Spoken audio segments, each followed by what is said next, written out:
Friends இந்த analogy question பாருங்க. x is to 16, 534 is to y. So friends இப்போ லேட்டஸ்ட்டாக நடக்கிற எக்ஸாம்ஸ்லாம் வந்து இப்படி தான் வந்து அனாலஜி கொஷின்ஸ் கேட்குறாங்க. அதாவது இங்கே ஒரு நம்பர் வரும், இதோட லாஜிக் நாம் தான் கண்டுபிடிக்கணும். அதே லாஜிக் யூஸ் பண்ணி ஒய்யோட ஆன்சரையும் நாம் தான் கண்டுபிடிக்கணும். ஓகே, ஸோ இந்த மாதிரி கொஷின்ஸ் வந்தால் வேறு வழியே இல்லை.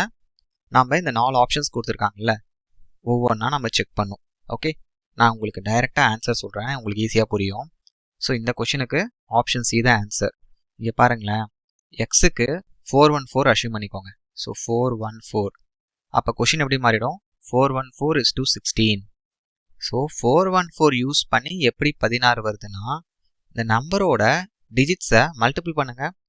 4 into 1 into 4. ஓகே, 16 வந்துருச்சா?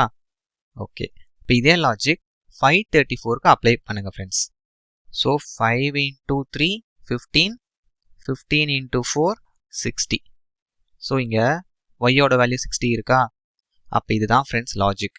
கிளியராக இருக்கா? ஸோ இந்த மாதிரி கொஷின்ஸ் வந்து நம்ம ஆப்ஷன்ஸ் மூலியமாக தான் சால்வ் பண்ணுற மாதிரி இருக்கும். கிளியராக இருக்குல்ல? Thank you friends.